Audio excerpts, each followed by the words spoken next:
What sounds did you hear? Horses' hooves. Voices. And a lute. Or an instrument like a lute. Did you hear anything? Did you hear anything? Those sounds come from inside, not outside. Oh, okay. Now I guess we're rolling. Let me make a brief introduction of this. I'm Hans Craw. It's me. This is my attempt at doing some kind of YouTube internet podcast thing. I don't know. I was asked if podcasts even have video. I guess they can. I guess the rule is that the difference between a podcast and a vlog, I guess a vlog can turn into a podcast, but a podcast can't turn into a vlog. I don't know. I guess if you just sit here and listen to the thing and you don't need visuals to understand it, then it's a podcast, I guess. I seriously don't care. All these terms and that mean nothing. I'm just getting in front of a camera and babbling until I'm ran out of words, which could take any amount of time. I don't know. About a name, I wasn't sure. I went through it with my daughter a little bit, like to see, hey, what's a good name? She wanted to call it something like Talk Twa Philosophy or something, but I guess Talk Twa is already a podcast out there already, so I don't want to, step on any toes, even though I don't expect anybody to actually watch this thing. So Talk Twa's out. I settled on a really dumb one called The Silly Adventures of Dr. Craw, just because, well, I have a PhD, so there's Doctor, and my last name's Craw, and I go on silly adventures sometimes, so makes sense.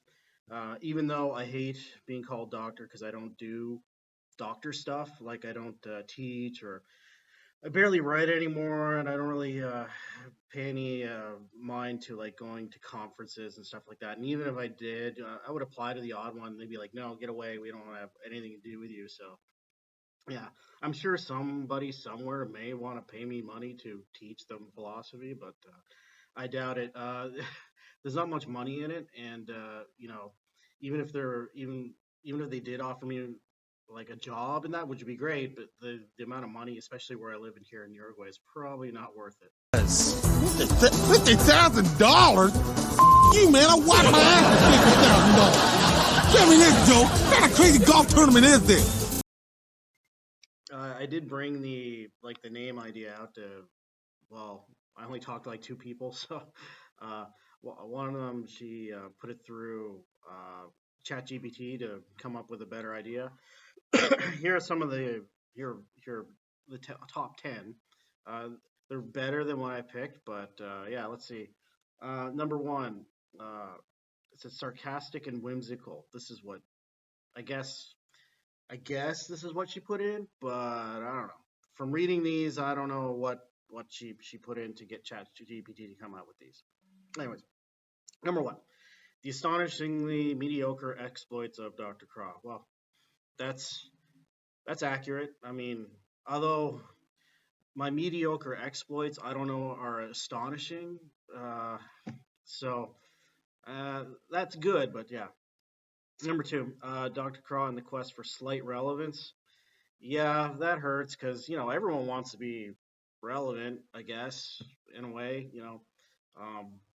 I over the last few years, I've come to accept the fact that, okay, I'm not going to be like, I don't know, like a global star or whatever it is, that even if that's just not possible. I don't want to think about it. The whole thing's stupid.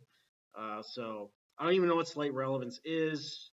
So, I like it because to me, it kind of says like, okay, you're putting yourself in front of a camera because of some kind of like narcissistic need to be like, your ideas need to be known and all that stuff,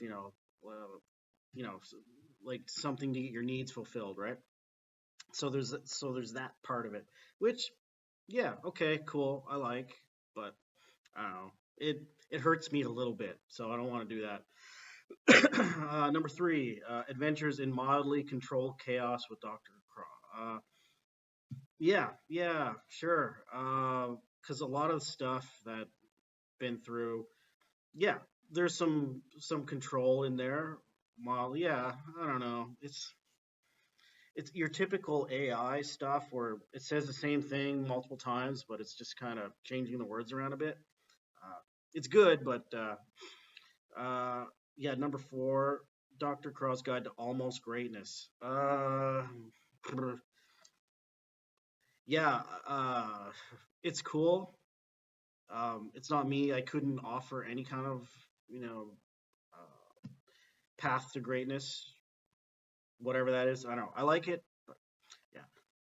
Number five, the barely believable misadventures of Dr. Crow. Yeah, I mean, a lot of stuff I did, people don't believe me, or ideas that I came up with, like through academic work. They'll be like, "Oh, wow, that's a really neat idea," but I don't believe a word you just said, even though it's like cited and makes sense. But hey, you know how it is. Like, if it goes in line with what the professor says, then it's a great find. But if the primary sources go against it, then it's it's just fake news, right?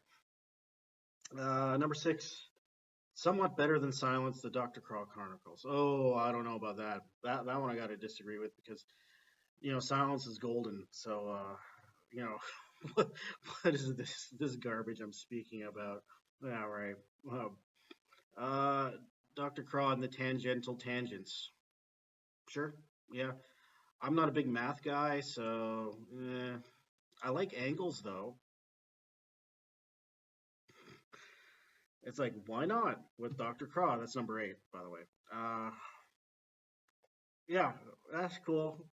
I mean, that one probably is the best. I think for getting people to see it and be like, screw it, I got nothing else going on. Just why? It doesn't matter. I could be listening to this or rain or beta waves or something like that. Why not just listen to me ramble on for a couple of hours? Makes sense, right? Who cares? That one, yeah, yeah, I could get with that. Except I'm not rambling on for hours and hours. I hate being in front of a camera. I hate this. So I can't be doing this for hours and hours. There's no way. Maybe if I get used to it. But yeah. Number nine, the Craw tapes, mild revelations and dubious wisdom.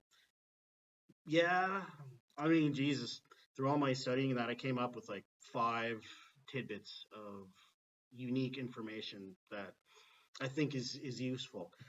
That'll take me what 15 minutes to go through, so that's not much of anything. Dubious wisdom, sure, yeah, mostly I think of that. That's accurate because it seems like everybody just disagrees with everything I say.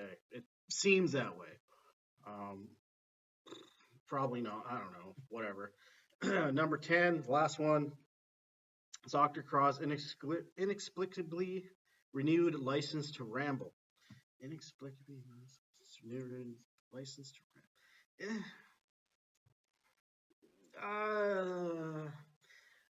The rambling part's good, but inexplicably renewed license. Yeah, I'm not licensed to do anything, but or how it got renewed. But although the idea of me actually doing this flies in the face of everything I said I would ever do, so yeah, it's good. It's good AI stuff, and it sounds way better than the title I came up with. Everything here works, except I don't know. It's too good, It's because the stuff I make is worse than anything that comes up here. So I don't want to like shit on ChatGPT by giving this great title and then delivering stuff that doesn't live up to the title, even dubious wisdom and all that stuff. So yeah, I really appreciate the hints, but I'll stick with this until something comes up in my head that's seems more, or just keep the name. Screw it. Probably only gonna make one of these anyway, so whatever. Oh yeah, I forgot to mention. Like what am I gonna put in this thing? Somebody suggested, the only other person I talked to that wanted me to do this suggested I do requests and then act on them. I guess. Uh, Yeah, I don't see that happening. I mean, I gotta actually leave this house and do something for that, and living in Uruguay, there's not much stuff to do or get a hold of or anything like that. Yeah, I can try if I'm bored enough, but I really don't feel like reading through comments or any of that stuff unless it's like constructive criticism or it's actually interesting to see. But I despise social media like X and all that other stuff. It's just a toxic cesspool that I feel dirty just looking at. It used to be fun getting into back in the day. Like, I remember Reddit when it first came out, and it was like bare bones and anything goes, and then it just turned into some kind of like sick woke like uh, it's like a Tupperware party from hell. It was just the nastiest human beings, or I don't know if they came in there nasty or just the place turned them nasty, but it's just a complete shithole. It's like it almost made like 4chan B look normal. So it just kind of turned into this stuff. Uh, yeah, basically, yeah, any kind of human to human online interaction turned into, to me, anyways, this horribly vile, unpleasant experience about I don't know 10 years ago ish. Yeah, so as a rule, I wanted to avoid it, but I'm caving into peer pressure. Peer meaning one person pressure.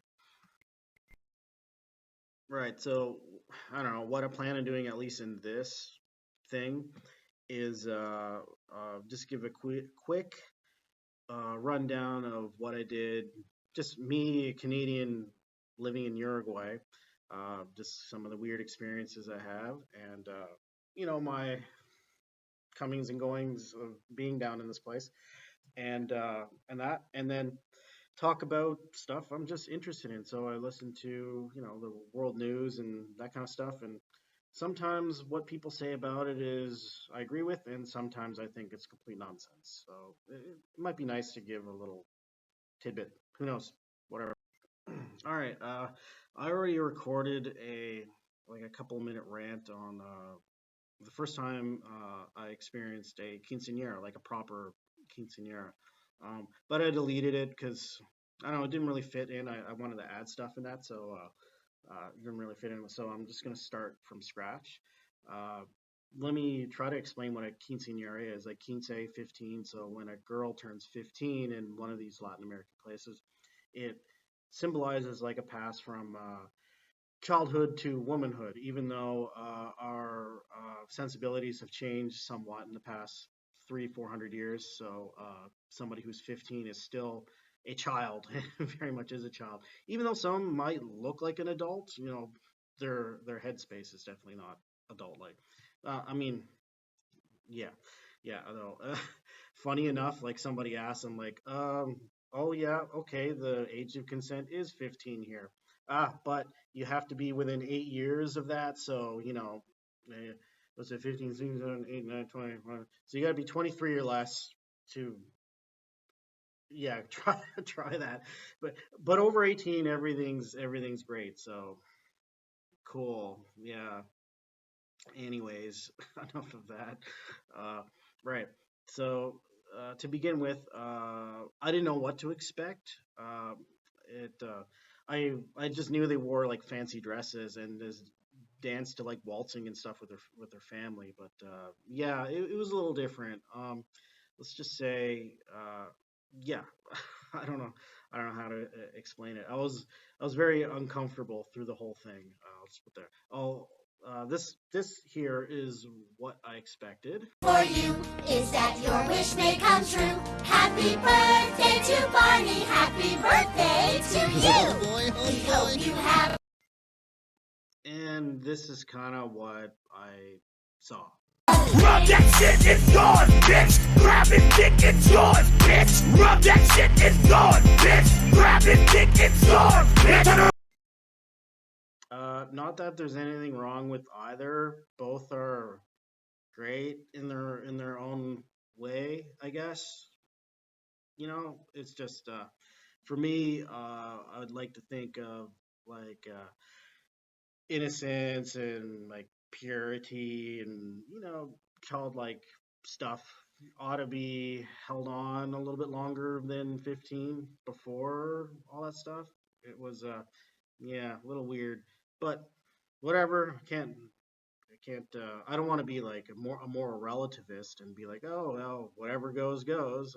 But so to me, it was a little bit weird, like sexualizing somebody that young. I don't particularly like that. I don't think that was a very good thing, I guess. But yeah, whatever. But to them, I don't know. The idea of sexualizing something might be a just a Western thing. It might not be something that's so prevalent in other parts of the world. In I remember reading about the Enlightenment and that, and there's a lot of weird paintings going on in the Enlightenment. You see a lot of like nudes of young adults, children, that kind of stuff, and like our modern sensibilities might look at these pictures and be like, ew, these guys are a bunch of perverts. Let's see if I can try and put some like an example up, like a tasteful example. I put into Bing Enlightenment era nude, like new painting, like adolescent or that, and of course it came up with nothing because it thought I was a pedophile, trying to find my pedo material. So I'll attempt to put up a picture painting by Nicolas Poussin. I don't know how to pronounce that. An Enlightenment era guy called The Nurture of Jupiter, and in it you'll notice a whole bunch of naked people, or not fully naked, but have some of their genitals and that exposed, like their tits hanging out and stuff. And I don't know, you might today might look at that as like a lewd, oh, look at this, just gratuitous, but I guess you can just look at it as if you try to imagine it in a non-sexual way, it's sort of like just raw humanity, I guess, or just raw, just beauty for the sake of beauty, I guess. It doesn't really have to have a sexual connotation to it.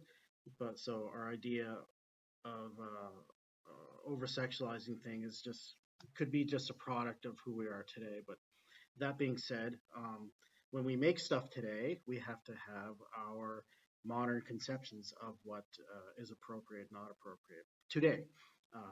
And interpreting stuff of the past, you have to take in consideration what they meant, but things today are a little bit different. So you just can't create something obscene and then say, oh well, that's just you looking at it that way. But sure, that's correct, but we're both on the same playing field here. So if you try and make that argument that somebody 1,000 years ago might look at something you made now different, kind of defeats the purpose of it, because you're not making art now for people 1,000 years ago. You're making for people now. Well, people 1,000 years ago are not going to be able to enjoy or critique your artwork. So it's just for people today and in the future. And and if people in the future have a problem with what you're making today, well, they're going to have to do the same thing that we're doing now, is try to understand it in its context. Now, it's totally possible you could just make something lewd just because it's lewd and you're just gross. That's fine. But and people in the future might not say that. So like I'm thinking of like the graffiti stuff in like Pompeii and that. That's I don't even think then it was like art. It's just kind of same shit that people since forever have been doing. So whatever. I think I've overthought that point too much. Other than that, nothing much. Getting back from the gym, some like kid, I was like feeling up my bike, and some kid came up to me in like a broken down bike, and I had no idea what he said. All I understood was the word was reefer and all that stuff. I'm like, what? No, go away. Kid trying to sell me crack. I think that was the first time. I don't know. It's hard to tell around here if people are actually trying what they're doing or what's going on. I'm just kind of drifting through things.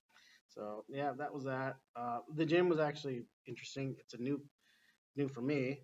It was in a place called La Floresta, and it was out of this old, disused. It was once a fancy hotel, but where the gym is in where the restaurant used to be, and the floors are kind of like this herringbone pattern hardwood floors, but the thing's like 100 years old, so there's parts missing, so there's like holes in the floor and stuff. So it's like, okay, you drop the weights, be careful because if you drop the weights, the rest of you might go uh, into the basement.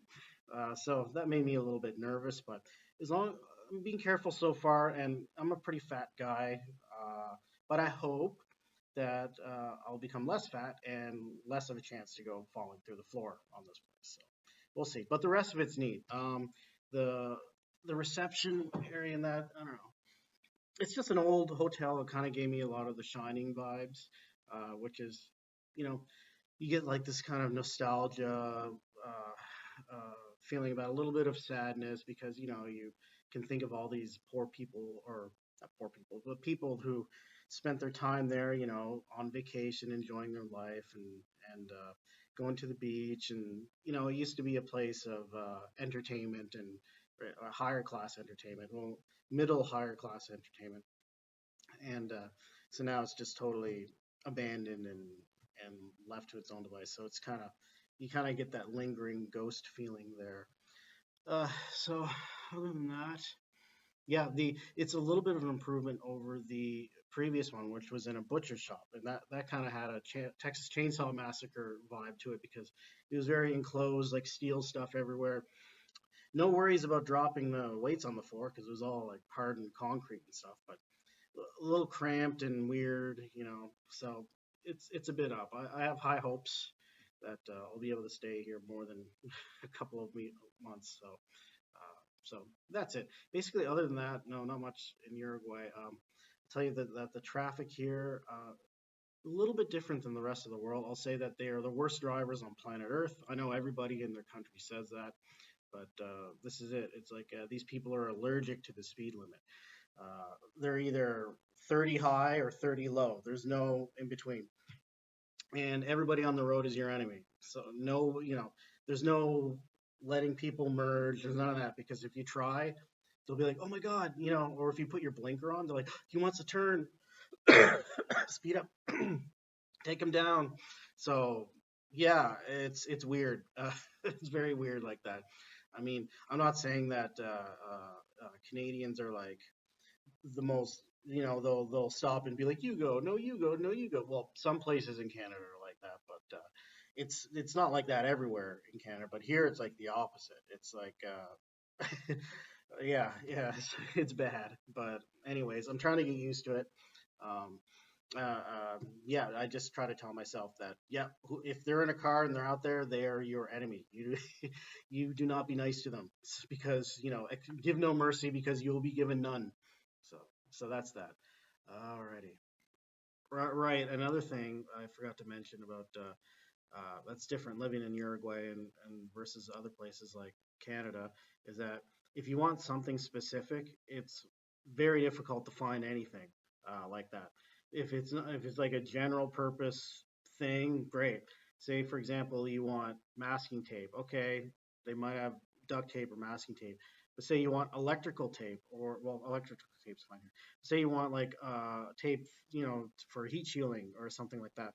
You can get at most, you know, hardware stores anywhere in Canada. Here, the people are, huh? Like once, my father-in-law gave me like this old cutlass, 19th century, probably rusty as hell, and I'm trying to clean it up. And so I hear using mineral oil is a great thing. So I went to the store. I'm like, okay, what's mineral oil in Spanish? I'm like, do you have mineral oil? And they're like, huh? I'm like, aceite mineral. Like, I don't even know what that is. What are you even talking about? Here's some WD-40. I'm like, oh, no, you can't WD-40 things. Maybe it works because it is a cleaner, but I don't know. Just frustrating stuff like that. Like mineral, you can get anywhere in Canada. So, and it just goes on and on. Like small stuff. Like I wanted a can of air spray to like clean out the vent ports on my computer. And I went there, showed them a picture. I'm like, "Do you have this area?" And like, "Oh, come over here." And then they showed me pictures of WD-480 again. I'm like, "No, I can't WD-40 a PC. Like that's I can't do that. And they're like, no, we have no idea what you're talking about. I don't even know what this is. You're crazy.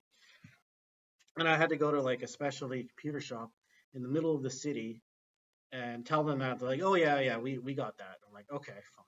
But it's like a 2 hour drive each way to get a can of air so I can clean the computer out. I even bought like a hair dryer and set it to cool and like tried to clean the vents out, but it didn't work. And so multiply that by like everything.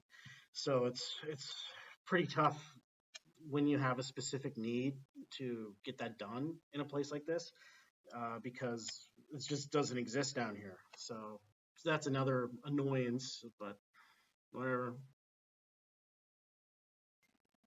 Okay, so I think that ought to do it for just like my personal things right now for Uruguay this week. If I got more stuff coming up, I'll mention them, I guess.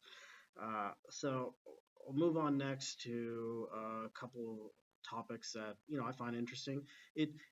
But I don't feel the need to say them day after day. I have I'm like this, and that's it. Deal with it. So we'll move on. I think the first bit would be about the Ukraine war. So I'm gonna try and mention that. Now, what a lot of other people do is they have a one focus. I've mentioned that before. They only stick to one thing, and then they do it over and over again. Like every day, I watch a video about the war in Ukraine. So it's just where the line is, who's doing what's happening, what's going on, what people are talking about this or that, another ceasefire, another whatever, right?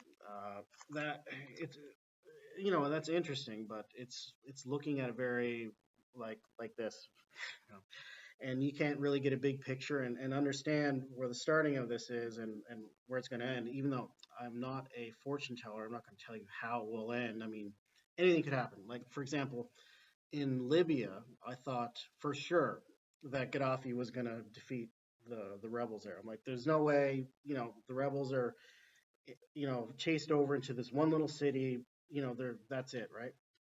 And then the leader of the rebels in that one city got killed. And then when 3 weeks, Gaddafi was, you know, on the back of a bumper getting shot, right? So I'm like, okay, didn't see that coming, but that's how it goes.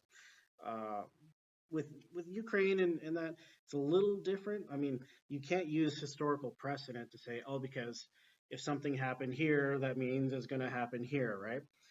But you can still use lessons of the past to understand the future a little bit. For example, now a lot of people look at this whole conflict with a very narrow view. They'll be like, in the beginning, I remember people saying, "Oh, well, Russia lost all these trucks. They don't have trucks to transport things anymore. That means they're going to collapse. Oh, we have these sanctions. That means they're going to collapse." And the list goes on and on and on. They're just looking at these one little things where things are going bad for the Russians and say, okay, that's the end of them. They're toast. And same with demographics too. They're like, oh well, they can't even support the demographics they have now, so they're going to throw 1 million people into the grave because of this. But yeah, they will. Ukraine's doing the same thing, and they're not much better. What I can tell you about Russia and why they and how they do things in when they're going through a conflict is that they will take whoever they're fighting with and bring them down to their level and then beat them at it. So, in the beginning of the war, everybody was saying, "Oh man, what the hell is Russia doing? It's like World War. They're doing World War II tactics. Like, are these people insane? Like, what's happening? None of this makes sense." And they all laughed at them. And of course, yeah, Russia got their butts kicked and then chased back to the border. And then I knew it was over for Ukraine when Russia retreated back to the border, and then Russia laid this huge minefield. Huge. They say it's going to cost $1 trillion in 100 years to get rid of that minefield, but that's just the biggest numbers people could come up with. It'll probably take longer than that. But I knew once when they went back and they stopped them, that's exactly what they did against the Germans in 41, 42. What they do is they just make these huge lines of defense, and then as they break in, they break out, and then eventually the line is so thick the attacking force runs out of steam, and they just go and swallow them. And so that's what happened when Ukraine tried their first counteroffensive in 23, I think.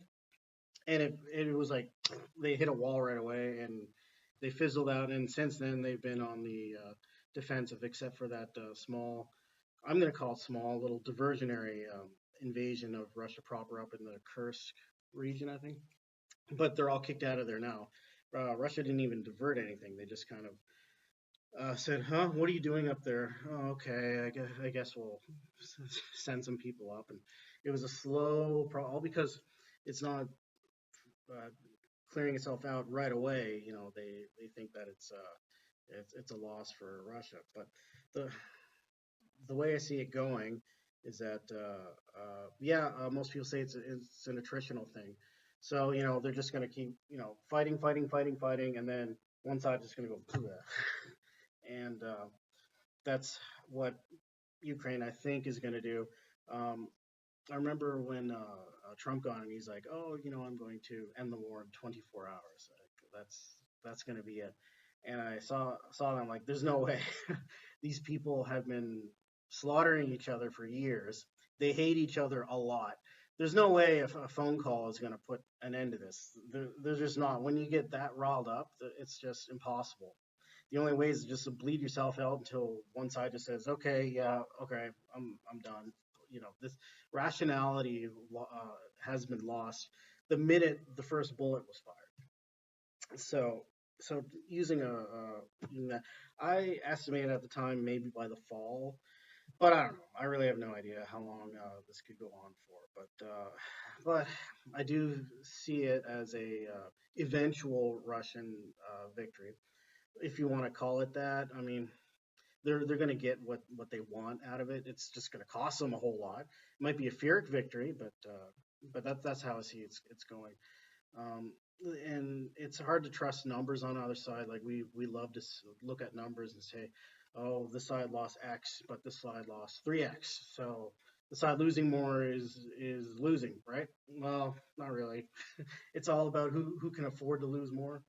And we saw that in World War II, and that sure, you can kill way more on the other side, but if you can't afford any losses, any loss on your end is just a huge thing.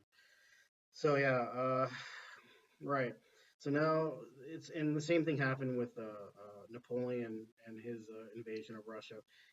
Napoleon was very he was like an artist earlier on. He was very good at maneuvering and this and that, and he had his subtleties and that about it. And then as soon as he got into Russia, after a few battles, it just became a slugfest after that, especially getting up to Moscow. And after that, he was just, but that's what Russia does to you, right? It just wears you down, and then you give up. So yeah, that's how I see this thing panning out. The second part, we wearing a different shirt. That was me yesterday trying to explain it. There's one part that I left out. Well, I just forgot to talk about was kind of like the morale issues in that. And this is just what I've seen and like my own experiences in the military, and see why they're having trouble bringing in people and keeping people and all that stuff. And my experience with like people from that part of the world, like Eastern Europe. Now, when Russia first invaded, everybody was like, "Oh, help us, please, come over." And then people came over, and then for some strange reason, nobody wants to go there anymore and fight anymore. I don't know, but this is how I've seen how things are with the way they do things. First, they'll be like, "Oh, please help us. We need your experience. We need your you being here and all this stuff. Please help us. We're kind of in a mess. So if you could please use what you got to help us out, we'd appreciate it." Great, cool. You get over there, and once when you're over there, like, "You're here now. You belong to us. You have to do what we say." And like what spoke to me was like a lot of people's stories of their first day in Ukraine. This was when the war first started, and they were just there in like a assembly area, something on a base, and then the base was attacked by cruise missiles, and people didn't have anywhere to hide, so they just escaped their barracks, hid in the woods, waited for the bombardment to stop, and then they came back. And then the next day they're like, all of you guys are charged with AWOL and desertion and blah blah blah. And like, okay, we're back here. We're just trying to not die for those few hours. So, right, if you want to be that way, well, see ya. Goodbye, assholes. I'm not going halfway across the world to risk my life for you people. If you want to be like that, and I totally understand them. Like, why would you go halfway around the world, put your life on the line, just to have a bunch of assholes, scream at you, threaten to drag you through the mud by putting you through court martialing and all that other bullshit for stuff that is totally understandable. So it's not worth it. It doesn't make any sense. You fight for people, not for ideals. Eventually, so the ideals brought them there. But then when you saw the kind of people that you're risking your life for, they're like, okay, f this, I'm out of here. And so I can totally see that happening. And then after a while, I can see why them saying, oh, we hate foreigners and blah blah blah. And also, I've noticed that when you get there and you try to tell them like, okay, well, you got to do this, like this is what's wrong and this is how to fix it. Their attitude would be like, well, I don't care. We do things differently here. We don't care what you do. Like, well, isn't that why you brought me here? Is because you wanted me to tell you how things are done? No, well, how did So I'm like, okay, you guys are hopeless. So enjoy whatever it is you do, because obviously you want it to be this way. So that's how I've seen it. So yeah, we'll see how all of that. And yeah, when seeing just how the whole war in Ukraine thing is going through, how it's being fought, what's going on, what came to mind was a very wise old Monty Python sketch, and I think this one really sums up, I think, how the whole thing is going on right now.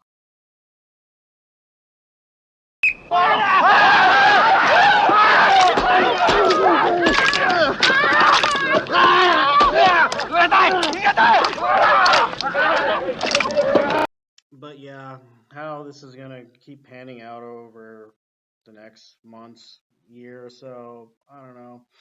It's not up to me, but I just know that eventually Russia will get what they want. It's just depending on how many dead people are going to be at the end of it. So it's kind of sad, this whole thing. But if that's how they want to do things, great, go off and die. It's really an awful thing. But what can you do?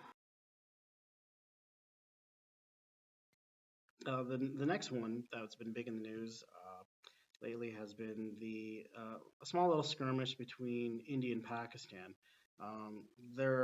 They've always been going at it since forever, and I don't know why anybody's surprised at this. And anyone saying that it's going to devolve into World War III and blah blah blah. It could devolve into that, but I doubt it. I mean, because they're always going at it.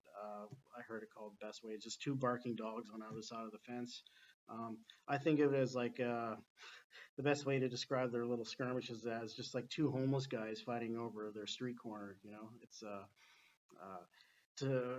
they use modern equipment, semi-modern equipment, and so the way they fight, I don't know, whatever. It's like the Russians, not too subtle. I did. When I first joined the military, I was reading through a Jane's magazine, and one was an article about old. At the time, this is 20 years ago, they used old MiG-21 fighters that were just repurposed with a bunch of Israeli electronics, and then they were going up against American aircraft, and they were doing quite well. They were beating the American aircraft. And everyone was surprised at the time, going, "Oh my God, how could these Russian, flying Yugos defeat actual well-made, fourth-gen fighters, right?" And it turns out that that's what all these things are. It's just, I didn't really remember what I said yesterday, but I won't go over all the basics of it about the Pakistan India thing. But a lot of people who are have no experience with Air Force stuff or anything like that don't really, they get caught up in like the flashiness of all this fighter crap, like to see how cool the thing looks and what kind of jamming pods and missiles and all that other stuff it's got, or how fast it goes, or anything. It's all well and good, but basically all these things do is they, you know, take you from point A to B, drop off things that blow up other things, take you back home, and that's it. That's what they should do. All this, shiny stuff and that is really, who cares, you know? We can talk about a big topic was about whether all the French makes crappy shit, fighters and all that stuff. It, in my experience, very limited dealing with other with French stuff, is looks nice, but its capabilities are like, okay, I guess. But looking nice isn't really important. Uh, I remember in Kuwait, every time you get an update and somebody would miss their targets, it's usually the French. 9 times out of 10, whenever something didn't get blown up, but it kind of got damaged a little bit, it was usually the French doing it. Whether it was because their stuff sucks or because they're just bad at aiming, I don't know. But whatever. It seems like a lot of like these loser nations use French stuff. I mean, it looks cool and on paper it looks great, but I don't know. Every other time I've seen them, like the Kuwaitis use them, got their stuff going. I don't know. It's kind of like a meh kind of thing. Uh, it's better than Russian, not as good as American or German or anybody else. So I hope there's a discount on these things, but yeah, that's kind of my experience with the French stuff. Looks great. They're really good at making something look cool, but I don't know, for whatever reason, delivery wise, it just hasn't been the best that's out there. Yeah, there was a interview with Elon Musk on I can't remember the name of the show, Hardcore History, and they asked him, "Hey, what's better, like a really good plane with a shitty pilot, or a really good pilot and a shitty plane? Like who would win, or what would you rather have?" And normally, when I grew up, my grandfather and that was like, "Oh, the better pilot wins hands down every time." That's what you want. It doesn't matter, man over machine, blah blah blah. But Musk, he's not a pilot or any of that stuff. Not a military guy, as far as I know. Uh, his opinion is you're better off having a good plane and a mediocre pilot, like shitty pilot, than a really good pilot and a shit plane. And his logic, and I agree with it, is that if you think back to what these things do, is just take you from A to B, drop a bomb or shoot something, and take you home alive. You want a good plane. Now, if you're a mediocre pilot, that means you can do your job basically. You can get there, the plane will take you there, it will get you to do its job, and it will take you home, and that's it. But if you're a super hotshot pilot, but in a shit plane, yeah, it might not take you there, it might not drop off the thing, and it might not bring you back alive. So all the skill in the world isn't going to help you if your wings fly off or if one bullet hits you and you blow up. It's no good. Uh, an example of mine, not the nicest example, but still, it influenced me to not fly anymore with the Canadians. I was when I was going through the second training phase, just to get your wings, and there's an acrobatic team in Canada called the Snowbirds, and they fly around in these like antiquated old jets from like the 1950s, and one pilot, he was like flying inverted upside down, maybe like 2 meters from the ground, and his crappy old seatbelt gave out, and he fell on the canopy and went blew up and died. Now, all the skill in the world, this guy was a way better pilot than I ever was, or you know, most people. And all the skill in the world isn't going to make live out of that one, right? So I'm not saying a mediocre pilot would be able to fly himself, inverted 2 meters off the ground, anyways. But why would you want to? That kind of made me think, like, okay, this whole thing's kind of dumb. So it's better to have good stuff, and if your pilots are great, so good, but that's kind of a bonus. So yeah, that's my take on that. Oh yeah, it reminded me of like the whole India Pakistan thing when I was going through my first uh, round of pilot training. Everybody was out at the bar, and there was like this older guy. He was either Indian or Pakistani. I don't know, one of the two. And he's short, kind of weird. And apparently, this guy was like a hotshot pilot in one of those countries, and he was known, like he was famous because he shot down a couple of aircraft.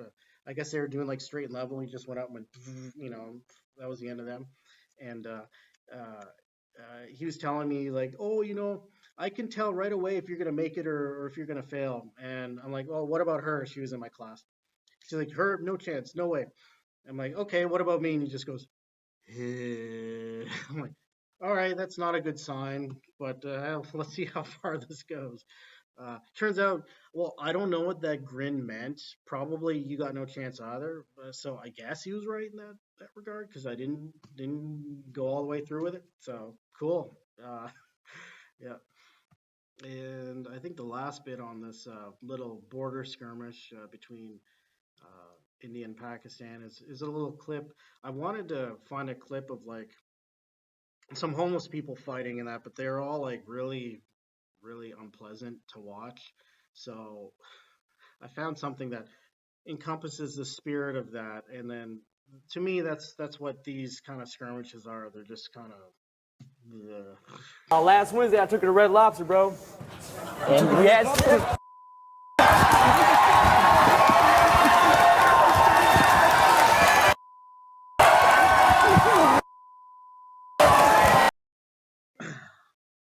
Oh, uh, I guess I'll switch to some world news now. That I thought was interesting. One was down here, a famous president called, they just call him Pepe, right? I can't remember his name. I'll have to look that up later. Um, I guess he died at the age of 89. Now, this is my take on him.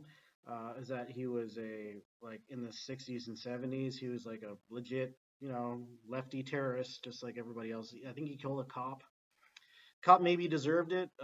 Both sides were pretty bad, the left and right. Like all, if not all, the countries in Latin America had a fascist, military. Maybe not officially fascist, but like a authoritarian military leadership there at one point or another. And where you have those guys on one side, you got the commie guys on the other side, and this guy was part of the other side. And I guess he was caught and then held in a hole for like years without any contact or anything, and kind of went a little bonkers because of that. And I don't blame him. It could happen to anybody. If you don't talk to anybody for a little bit, things start to get a little squirrely, right? So yeah, and then though he under him he legalized marijuana, kind of like what Trudeau did in Canada. So them both being commie lefties, that kind of makes sense. And he, some people think he was the best thing that the country ever had. Some people think that he was garbage. Um, my only observations from like visiting the place before and after he was in power was that uh, I felt like the country became less safe and more expensive. So just kind of shittier, and especially the downtown area. So, but I didn't really see how other people lived and all that stuff. So I don't know what it's like for the majority of people. Just my own observations is that the country became worse after he went there. It might not even have been him. It could have been something else, but that's just was my observations. I know for a fact that to me, I'll always remember him as the president with the longest toenails. I'll try and find a photo of that. Okay, so maybe the photo isn't the best, but you can see he, didn't he lived kind of a lower class lifestyle. It's fine. Uh, I remember now. Some of the other people who were middle class or above kind of looked at him as an embarrassment, like, oh God, now everybody going to think us Uruguayans are just going to be a bunch of hovel dwelling, troglodytes. Were they wrong? Just kidding. Uh, but yeah. I don't know. Oh, yeah. This is what I heard. I don't know if it's true. He did donate most of his income to charity, and he let a bunch of poor people live in the presidential house. Great. Uh, so I guess he was true to whatever it is he believed in, but other doesn't mean you're good if you uh,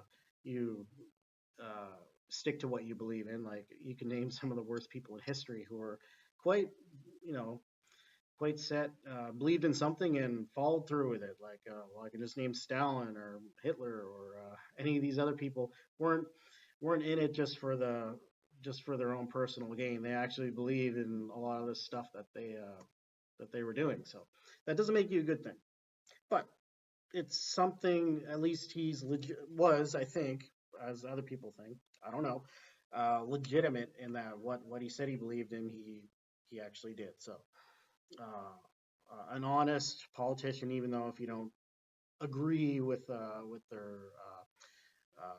outlook. So maybe I'll end it for today for this one. I could talk about news and other stuff, but I don't really feel like it right now. If once when I get this cleaned up and I get like an intro and that all set and all that stuff, and then it's easier to put together, I'll try that. But for now, I'm just going to end it like this. So bye. Thank you.